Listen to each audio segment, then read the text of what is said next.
Alors, je suis très heureux de vous accueillir tous les deux. Vous représentez une entreprise assez paradoxale. Arnaud, toi, tu es le président directeur de Vivendi. Ton actualité est chargée, donc merci encore davantage de venir puisque tu es en pleine scission du groupe, réorganisation du groupe. Et Pascal, lui, est dans une entreprise qui est probablement assez inconnue de vous, mais qui est une des plus grosses entreprises régionales à côté de Saint-Étienne. Et je trouvais intéressant de mêler l'ombre et la lumière quelque part, les médias et l'industrie de grands groupes. Et donc je vous laisse avec Marie, notamment pour avoir votre éclairage par rapport au sujet sur le plan international, parce que vous réalisez une très grande partie de votre chiffre d'affaires en Amérique. Tu es aujourd'hui quasiment le premier opérateur en Afrique, grâce à l'acquisition que tu fais en Afrique du Sud. Tu es évidemment très présent en Italie avec Telecom Italia, donc tu as une connaissance très intéressante de tous ces sujets à l'international. Donc voilà, je vous laisse tous les trois ensemble et bon débat. Merci beaucoup. Merci François, et on a gagné du temps puisque la présentation a été faite. Je vous remercie évidemment encore d'être là, et puis on va voir effectivement ce qui se passe un peu à l'extérieur de nos frontières, puisqu'on a beaucoup parlé de l'entreprise et du vivre ensemble dans nos frontières hexagonales. Peut-être pour préciser, Arnaud de Puyfontaine, que vous avez une expérience internationale de par vos fonctions actuelles et vos fonctions précédentes, notamment en Grande-Bretagne. Voilà, donc ce profil international que vous avez aussi, Pascal Rémy. Alors le SNF, effectivement, c'est de la chimie de spécialité. Et vous avez un fort tropisme américain. Vous avez vécu à Chicago, notamment. Alors, on va tout de suite rentrer dans le vif du sujet avec un peu poser le paysage à l'international. Et peut-être, Pascal Rémy, pour que vous nous disiez un peu ce qui se passe dans le monde, notamment parce que vous êtes implanté dans le monde occidental, mais aussi en Chine et en Inde, et de voir un peu est-ce que l'entreprise est confrontée à des demandes sociétales dans les pays où vous opérez, à la fois donc Chine, Inde et puis États-Unis, ce qui pourra faire le lien aussi avec Arnaud de Puyfontaine. Oui, je dirais juste pour prendre comme référence le cadre français. En France, depuis l'après-guerre, depuis 1945, le modèle social a placé l'entreprise au cœur de la cohésion sociale. Et avec le triptyque syndicat, État, entreprise, qui a évolué au fil du temps et au fil des législations, l'entreprise, elle est dans cet environnement. Et cet environnement, il est, qu'on l'aime ou pas, il est contraint par une législation qui est tout de même très prégnante. Si vous prenez l'égalité homme-femme comme sujet, vous avez la loi Copé-Zimmermann de 2011, elle a été complétée par la loi Rixain de 2021. Pour des quotas donc, de femmes dans les organes de direction. Dans les organismes de direction. Vous avez l'indicateur homme-femme qui est régulé avec des textes excessivement précis. Donc vous avez ce contexte. L'égalité homme-femme n'est juste un exemple. Hein. On peut prendre un peu tout ce qu'on veut dans la RSE et vous avez des textes qui régissent ce qu'une entreprise doit faire. Aux États-Unis, donc partons outre-Atlantique, vous n'avez pas les mêmes textes. Même si vous avez des lois fédérales qui contraignent et qui interdisent les abus. Si vous prenez l'égalité homme-femme, c'est le Equal Pay Act qui établit des règles d'égalité homme-femme, en fait, qui rendent la discrimination interdite et pénalement répressible et de manière très forte, date de 1963. Et c'est un texte fédéral. Mais vous n'avez pas de contraintes réglementaires. Et aux États-Unis, ce que l'on peut dire d'une manière générale, même si le social est quelque chose qui existe, la diversité, l'equity and inclusion, le D&I, hein, comme diversity, equity and inclusion, est beaucoup plus prégnant.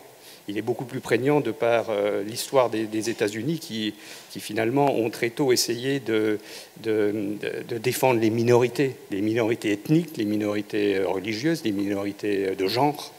Donc vous avez beaucoup plus de textes et finalement d'emphase sur ces sujets que sur le social aux États-Unis. Et si vous prenez un exemple, le premier décret qu'a pris Joe Biden en mars 2021, quand il est arrivé au pouvoir, c'était un executive order sur la diversité, l'equity et l'inclusion au sein du gouvernement fédéral.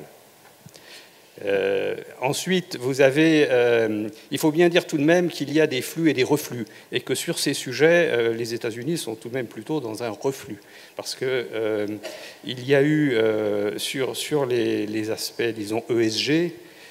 ESG, donc l'environnemental, le social. Environnement, social et gouvernance.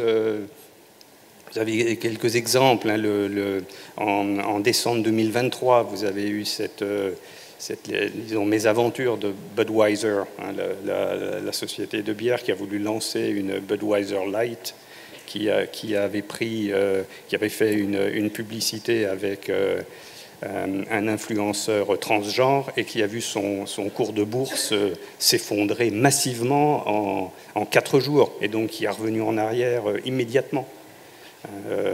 Vous avez le BlackRock, le plus gros gestionnaire d'actifs au monde, avec 11 000 milliards de dollars, plus de 3 fois le PIB de la France, qui avait, de par l'expression de son PDG, Larry Fink, une fibre ESG, disons, assez développée, qui a été sortie de l'État de Floride, de l'État du Tennessee, de l'État du Texas, et qui maintenant fait, disons, marche arrière.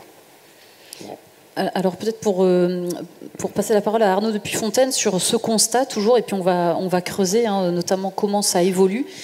Voilà, comment ça se passe, notamment outre-Atlantique, mais peut-être dans d'autres zones de votre connaissance sur cette question voilà, des demandes sociales, sociétales envers l'entreprise. Pour attraper la balle, on peut citer après Larry Fink qui effectivement a banni de la terminologie de BlackRock le mot ESG pour le remplacer par Sustainability, intégrant ainsi le fait qu'il y avait eu un excès qui provoquait des dérives, et qui étaient des dérives non pérennes. Il y a tout de même, pour ce qui concerne les États-Unis, le résultat des élections présidentielles et la nomination d'un président dont on, dans un magazine que je voyais en vous rejoignant, et merci de votre accueil, et c'est un grand plaisir d'être parmi vous, qui s'appelle le JD News, expliquait la fin du wokisme. Et donc, dans les milieux qui sont les milieux économiques aux États-Unis, on se rend compte qu'il y a effectivement un retour de flamme. Dans mon secteur, qui est effectivement le secteur des médias, vous voyez une entreprise qui s'appelle Disney. Disney, dans la production de ses produits, a été très excessif dans un certain nombre de dimensions, notamment de refilmer la petite sirène avec une sirène noire, ce qui a créé une polémique, qui a amené, je donne juste un détail, mais il y a toute une série de facteurs, qui a fait en sorte que Disney a perdu ses subsides de l'État de Floride, et qu'aujourd'hui, il y a eu un retour de Bob Iger, qui était le iconic CEO de Walt Disney, pour reprendre les rênes de cette entreprise, qui était dans un mauvais état. Donc, les États-Unis, chaque pays a sa particularité par rapport à ces aspects d'ESG, et plus globalement de la responsabilité qui est la responsabilité de l'entreprise dans les environnements dans lesquels elles évoluent. Et il est vrai qu'on peut créer un schéma, et dans notre pays, qui est un pays formidable, qui, comment dirais-je, est très connu pour les multiples exceptions qui le caractérisent. C'est vrai que d'un côté, les États-Unis, c'est un pays qui est très animé par des critères qui sont des critères financiers. Nous, on a des critères de réglementation.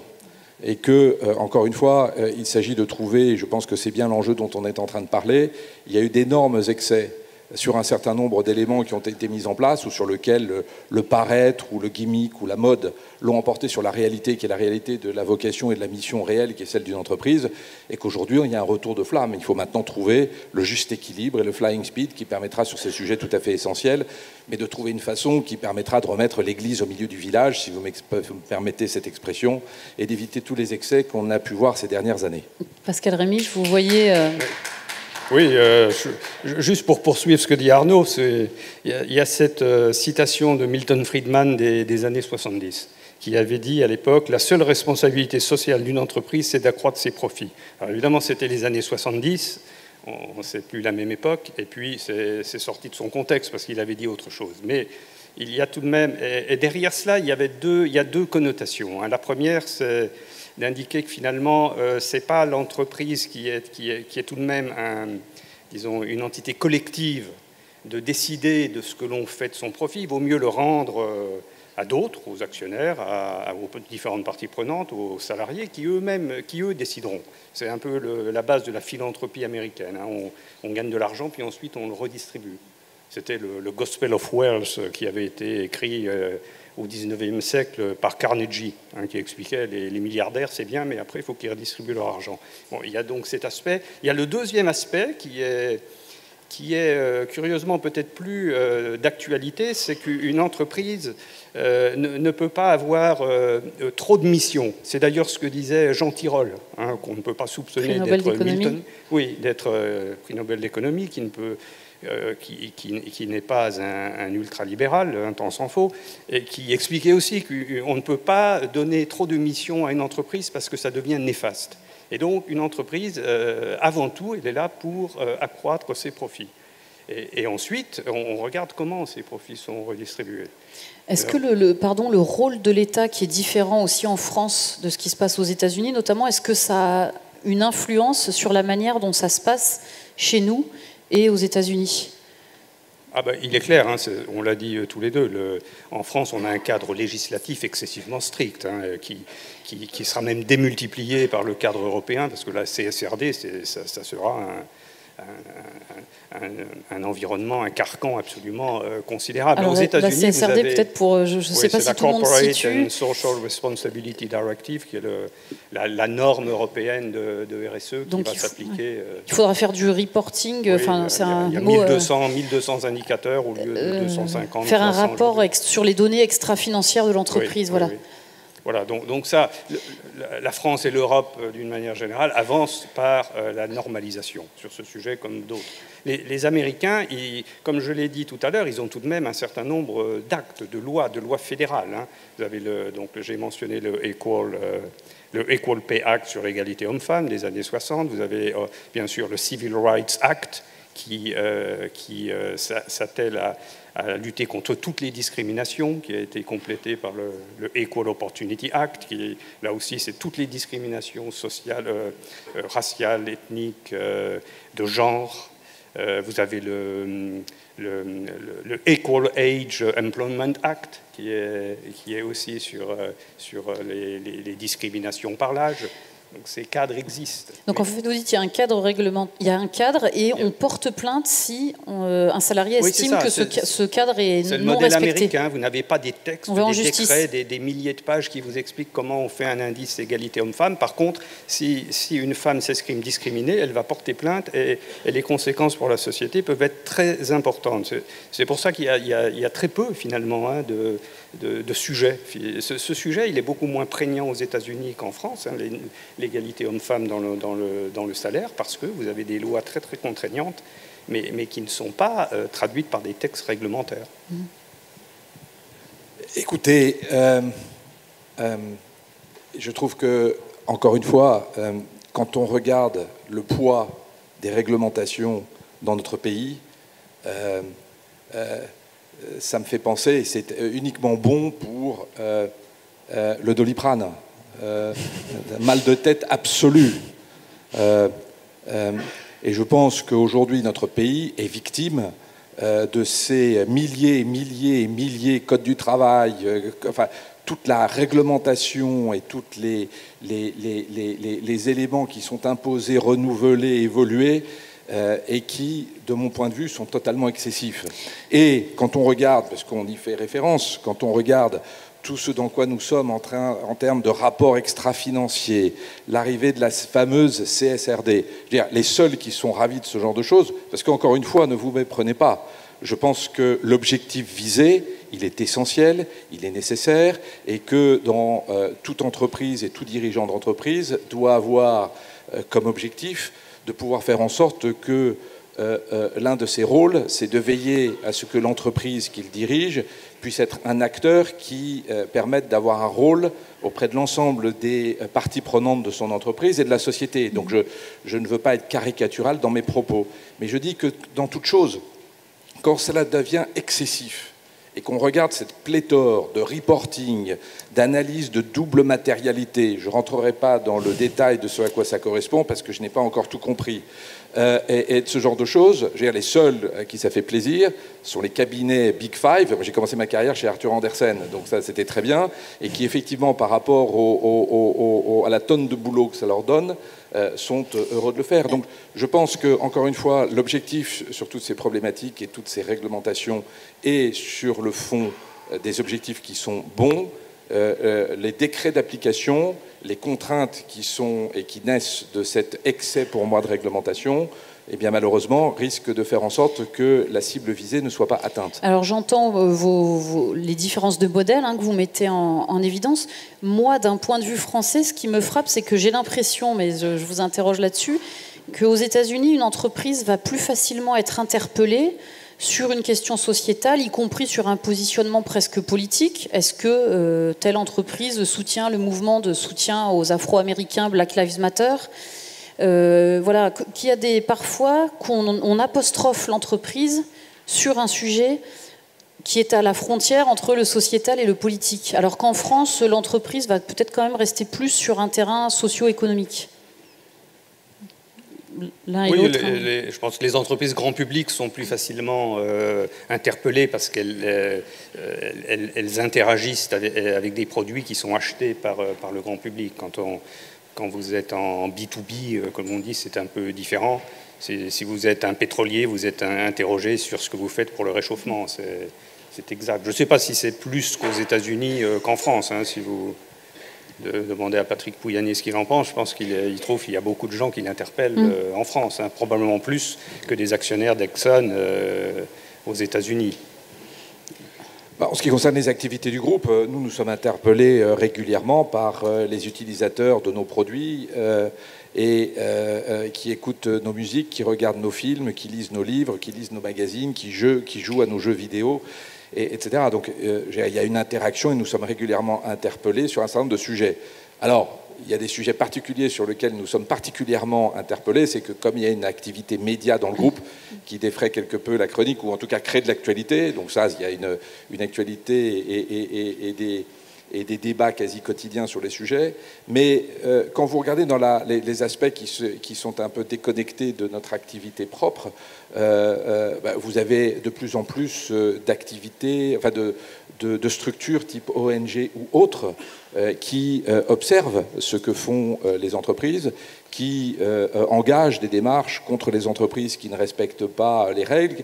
Vous avez récemment, je crois qu'il y a 48 heures, une ONG dont le nom m'échappe un instant, peu importe, mais qui a engagé des démarches vers 40 entreprises du SBF 120 qui n'avaient pas communiqué leur bilan carbone et qui effectivement ont entamé une démarche par rapport à cela. Donc je crois qu'encore une fois, la situation en France, en Europe est différente de la situation aux États-Unis.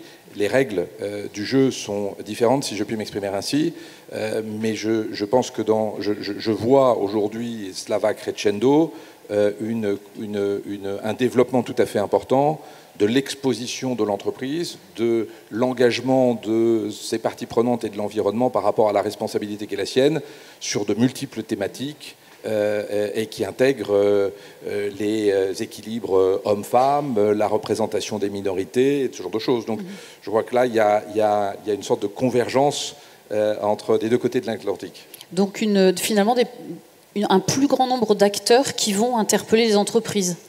Crescendo, oui, ça de manière tout à fait significative.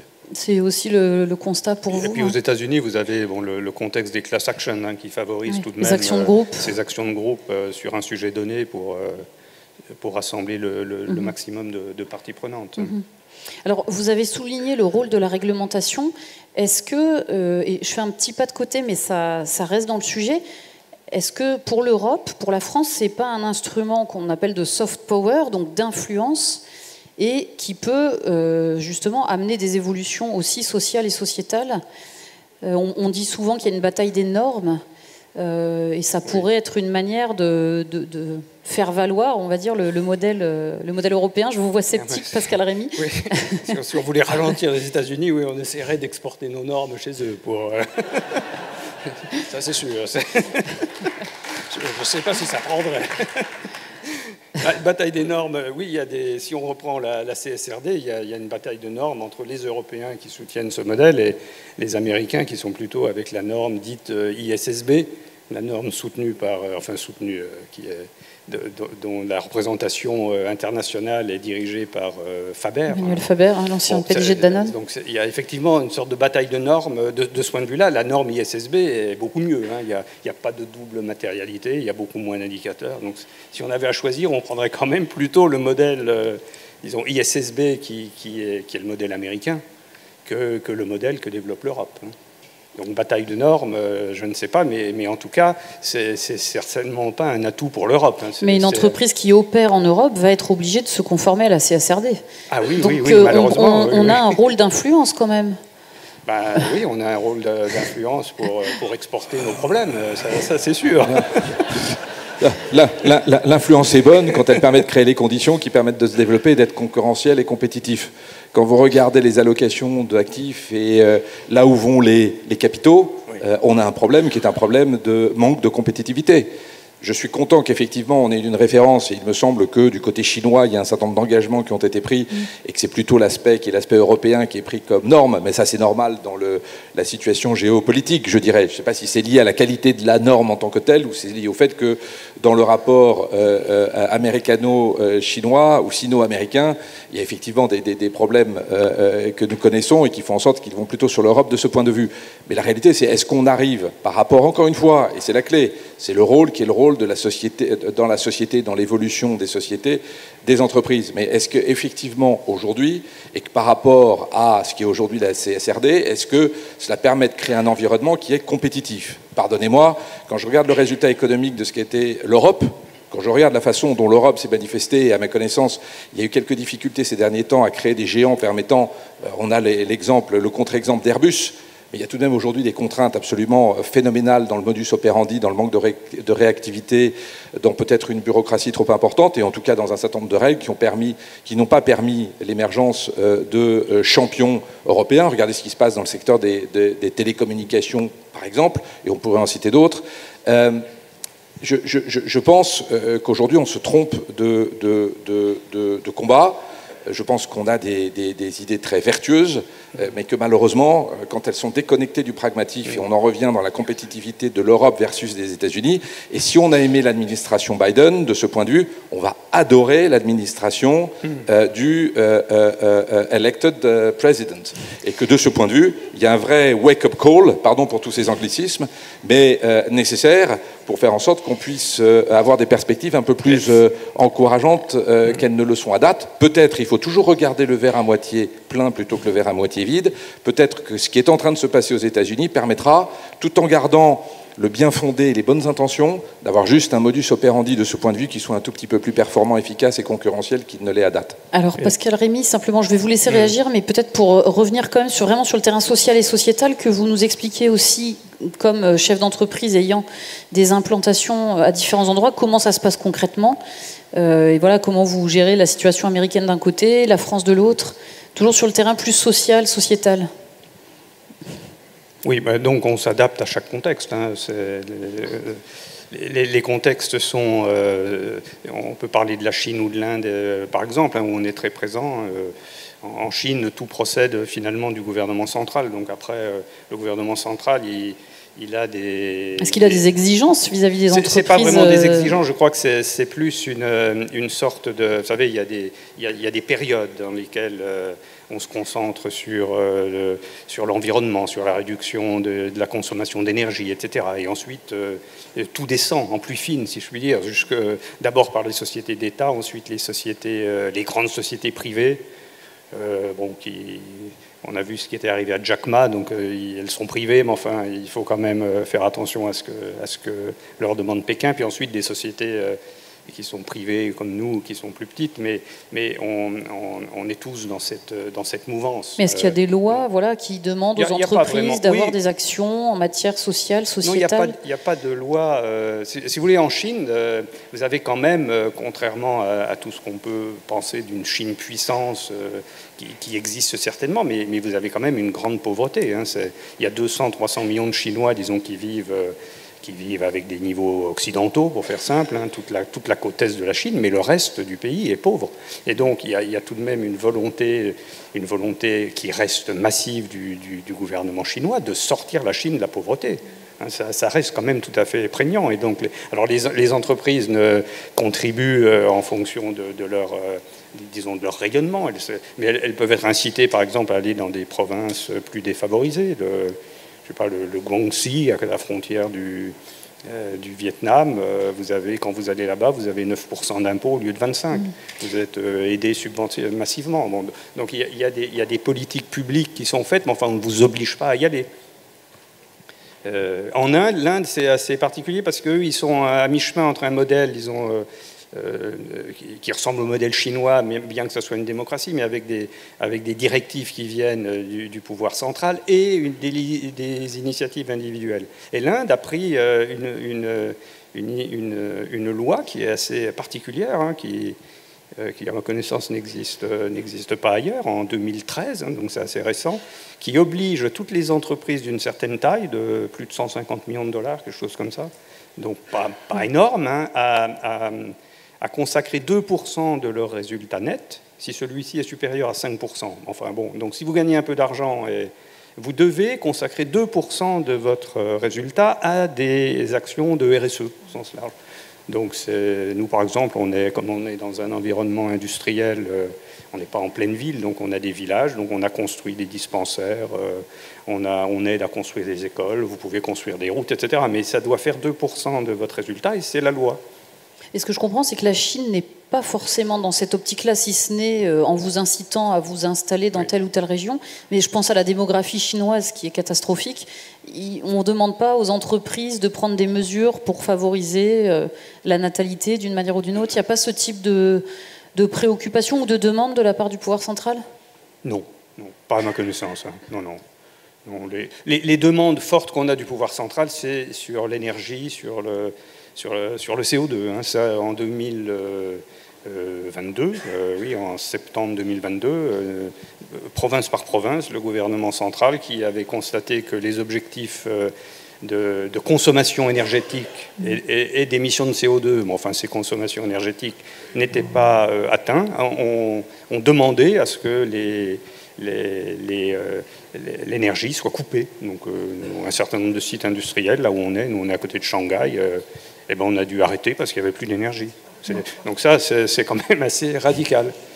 Mais c'était l'année 2022. Après, ça leur a passé. Maintenant, on n'a plus ça. On aura peut-être autre chose, mais c'est un peu comme ça que ça fonctionne en Chine, sur ces sujets. Et puis sinon, entre deux directives un peu contraignantes, chacun vit sa vie. Hein. Peut-être après la Chine et l'Inde, peut-être le continent africain. On a beaucoup d'activités en Afrique, notamment par l'intermédiaire du groupe Canal+. On a plus de 8 millions d'abonnés en Afrique francophone subsaharienne à Canal+. Et dans l'ensemble des pays dans lesquels nous opérons, Canal+ est un acteur de l'environnement et du développement des villes, développement social, des recrutements. Nous finançons des activités qui sont des activités de production de contenu et on considère que la culture fait partie effectivement de l'accompagnement de l'évolution de la classe moyenne. Il y a 10 ans, il y avait 750 000 abonnés à une offre Canal+ payante avec un niveau de revenu tout à fait important par rapport à cette partie du monde puisqu'il était de près de 16 €. 10 ans plus tard, nous avons maintenant sur le même périmètre, hein, donc c'est à périmètre constant, 8 millions, plus de 8 millions d'abonnés. Et donc ça, vous avez l'effet direct qui est celui de l'évolution de la classe moyenne. Et lorsque vous avez effectivement pu couvrir votre coût d'habitation, votre coût de nourriture, eh bien, le divertissement, la culture, la télévision fait partie effectivement d'un produit considéré comme étant nécessaire. Et nous avons un rôle dans chacun des pays de nature diverse, mais d'un point de vue économique, d'un point de vue social, d'un point de vue de l'enseignement, et on investit de manière tout à fait significative, et nous sommes des acteurs importants aussi du développement technologique, parce que parallèlement à Canal, on a développé une activité de distribution dans les zones à forte densité de Internet haut débit, qui s'appelle GVA, qui fonctionne très bien. Là aussi, nous sommes des acteurs tout à fait importants qui contribuons à l'évolution d'écoles de formation, de développement de labos dans le domaine des télécoms, etc. Donc il y a vraiment un cercle totalement vertueux qui est un bon exemple de, comment dirais-je, le terrain commun et la convergence d'intérêts entre un acteur privé et les acteurs locaux, politiques, et qui créent un cercle là qui est tout à fait vertueux. Et c'est d'ailleurs la raison pour laquelle, comme ça a fonctionné dans l'environnement francophone, on a lancé une opération de prise de contrôle amicale d'une société qui s'appelle MultiChoice et qui opère dans le reste du continent africain, dans la partie anglophone et lusophone, et qui devrait faire dans le courant de l'année 2025 de Canal+, un acteur tout à fait éminemment important sur tout le continent africain. Alors, est-ce que vous arrivez à mesurer en Afrique les attentes évidemment, on est dans un univers complètement différent de l'univers occidental, mais est-ce que justement on arrive à percevoir les attentes des sociétés africaines vis-à-vis de l'entreprise en général et peut-être de la vôtre? Ou est-ce que c'est compliqué de dire? Ah non, c'est pas compliqué du tout. Ça fait partie totalement de manière structurante de l'équilibre. Il y a un intérêt commun et un travail tout à fait vertueux, mais au même titre qu'il est, et dans un environnement qui est moins réglementé, qu'il ne l'est en France particulièrement. J'ai pas d'obsession sur le sujet, j'ai juste une conviction. Mais vous regardez en France, pardon, parce que c'est un sujet éminemment important, la capacité d'attraction d'une maison et d'un groupe comme Vivendi, aujourd'hui notamment sur les jeunes diplômés, sur les artistes, sur les hommes et les femmes qui ont produit. Nous sommes un groupe qui aujourd'hui a 75 000 collaborateurs.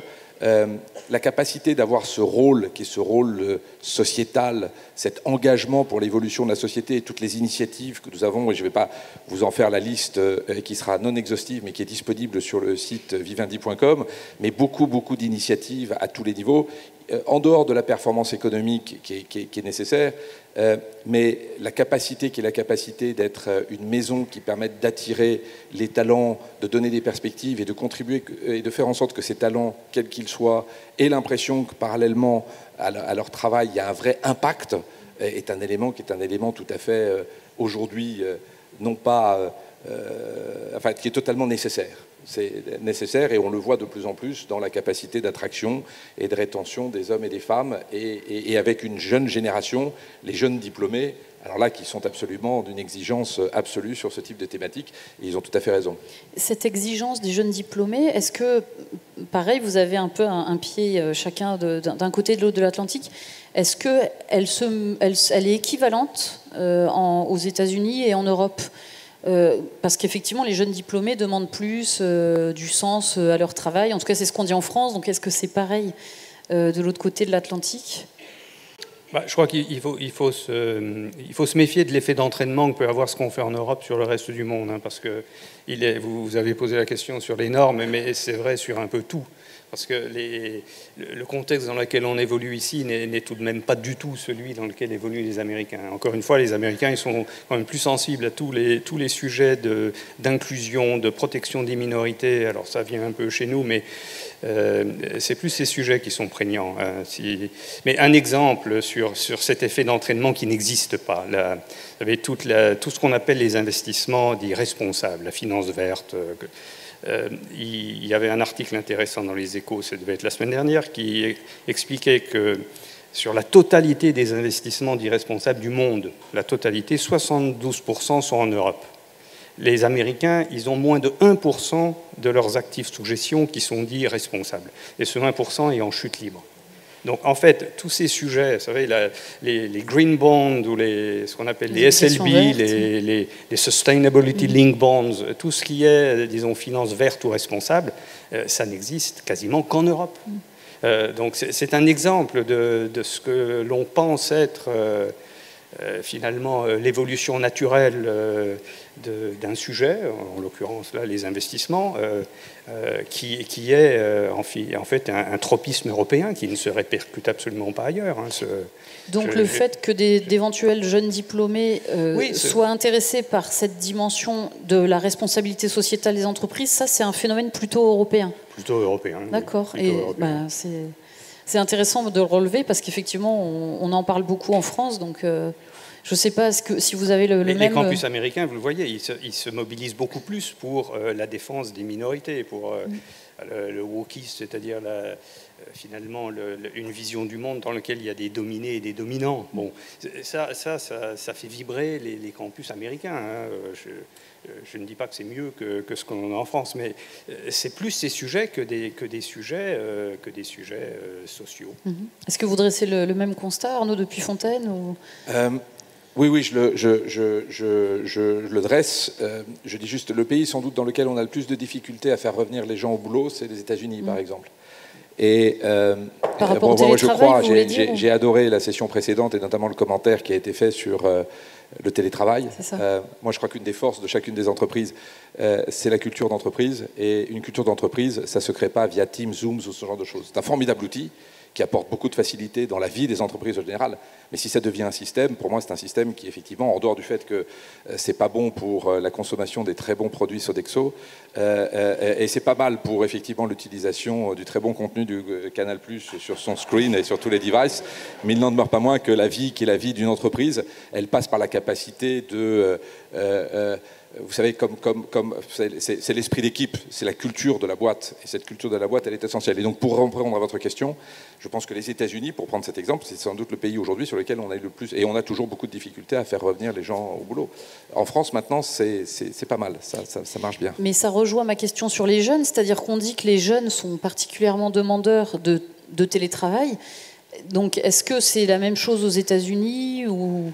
Je ne suis pas sûr que les jeunes soient en télétravail. Il s'avère que j'ai la chance d'avoir des jeunes autour de moi, que je regarde ce qu'il en est. Vous voyez, les stagiaires qui sont arrivés en fin d'études l'année dernière et qui ont fait leur stage de 6 mois dans une boîte, eh ben, j'en ai vu beaucoup qui disaient tout de même un peu embêtant. Dans mon stage, j'avais tout de même un manager et que quand il n'est pas là, voilà, il y avait un manque qui était un manque de présence dans un certain nombre de boîtes parce qu'il y avait encore trop de télétravail et cet esprit qui est esprit d'équipe, cette culture de boîte, cette capacité de pouvoir aussi travailler avec la fameuse machine à café fait partie de ce qui crée une carrière, ce qui crée une équipe, ce qui crée une entreprise. Mais je pense que, et ça c'est certain, si je regarde des évolutions tout à fait significatives de ces dernières décennies, je pense que les jeunes aujourd'hui, en tout cas en France, les jeunes diplômés, cette sorte de capacité de pouvoir donner du sens en dehors de leur job à ce qu'ils font et de bosser dans des boîtes dont ils puissent être fiers de dire je bosse dans ces boîtes, c'est un sujet qui prend une importance croissante et je pense que c'est pour le meilleur. Vous avez, je pense aux États-Unis, comme toujours, c'est un pays de contraste. Vous avez d'un côté des sociétés qui se disent digital nomades, où vous avez 100% en télétravail, des gens aux quatre coins du monde, et puis vous avez de l'autre côté les grandes banques new-yorkaises qui vont quasiment toutes demander à tous leurs employés de revenir à 100%. Et ceux qui n'étaient pas contents quitter la société. Oui, ce qui s'est passé pour Amazon notamment, qui a un peu lancé le rappel des troupes. Toutes les banques de New York, BlackRock, on en parlait tout à l'heure, 100% le télétravail a disparu du jour au lendemain. Et puis j'ai cru comprendre que dans la nouvelle équipe de l'administration Trump, il y a un certain Elon Musk qui a donc pris ce job de Doge, n'est-ce pas Doge.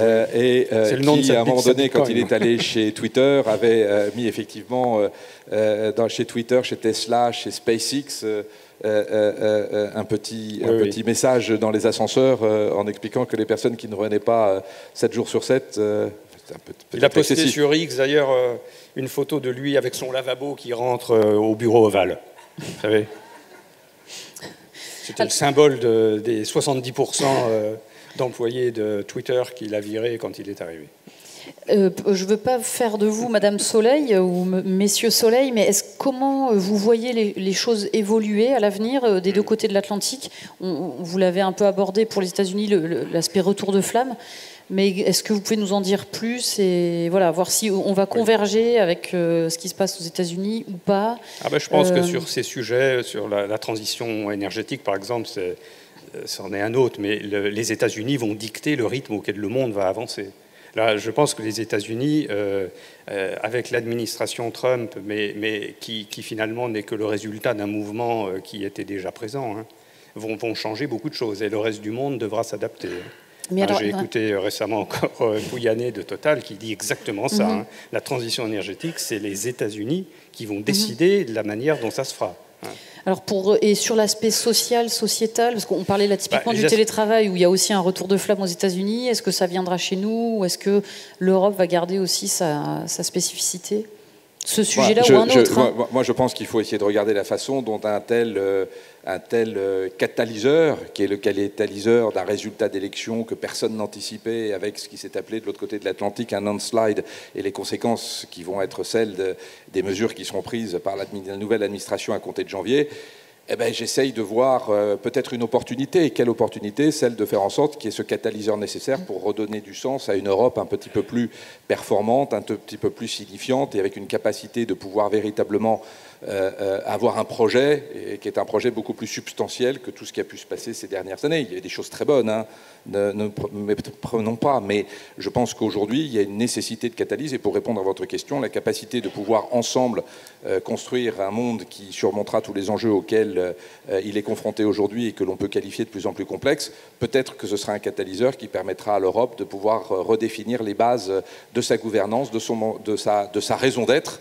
et de sa capacité à être un peu plus signifiante pour les Européens demain. Merci beaucoup. J'entends cet appel à l'Europe, hein, et au projet européen, à le redéfinir peut-être. Pascal Rémy, voilà, on approche de la fin de cette table ronde. Est-ce que vous avez un dernier message à Oui, je crois que quand on est européen, il faut essayer d'utiliser ce qui s'est passé aux États-Unis comme une opportunité, hein, pour peut-être que les Européens et des approches plus cohérentes sur un certain nombre de sujets. Ceci dit, il faudrait tout de même, je reprends sur la CSRD par exemple, si on pouvait finalement y renoncer, ou en tout cas avancer vers une optique plus simplifiée, ça serait déjà un premier élément de réponse. Je ne sais pas si Michel Barnier est dans la salle, mais en tout cas, l'appel est lancé. L'appel est lancé. Merci à tous les deux. Merci. Et bonne fin de soirée.